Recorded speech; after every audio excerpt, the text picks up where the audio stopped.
Do you watch the NBA? Do you know what the PER rating means? What? Bro, what are you talking about, man?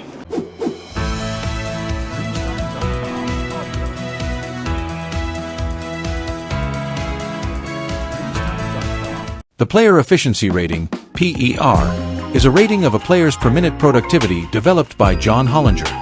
The idea behind this stat is to put an all-encompassing value on a player's production. Using a detailed formula, Hollinger developed a system that rates every player's statistical performance.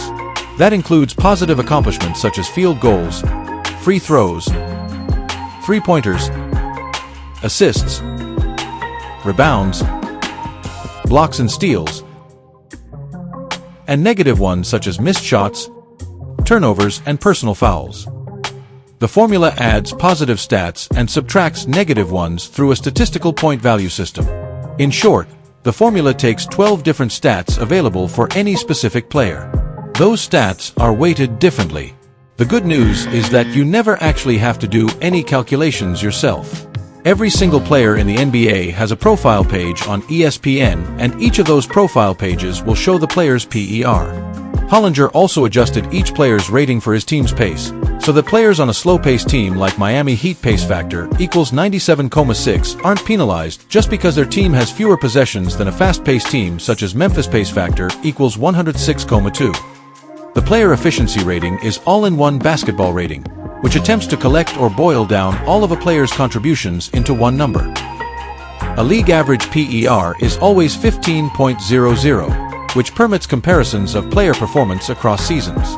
Additionally, it produces sort of a handy reference guide. For example, either the player is good enough to be MVP or All-Star. The PER is not the final, once-and-for-all answer for a player's accomplishments during the season.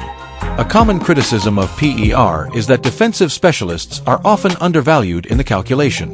Unfortunately, there just aren't many reliable defensive stats to input into the formula. Good defense is simply harder to quantify. Larson went for the steal.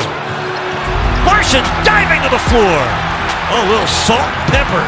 What PER can do, however, is summarize a player's statistical accomplishments in a single number.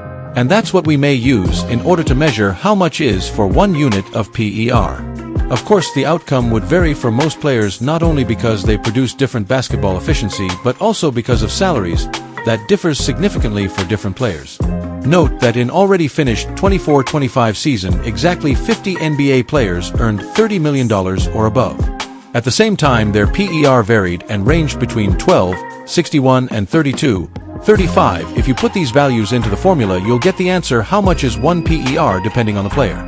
The lower the final value, the cheaper the player's productivity. In other words, the lower the value, the better.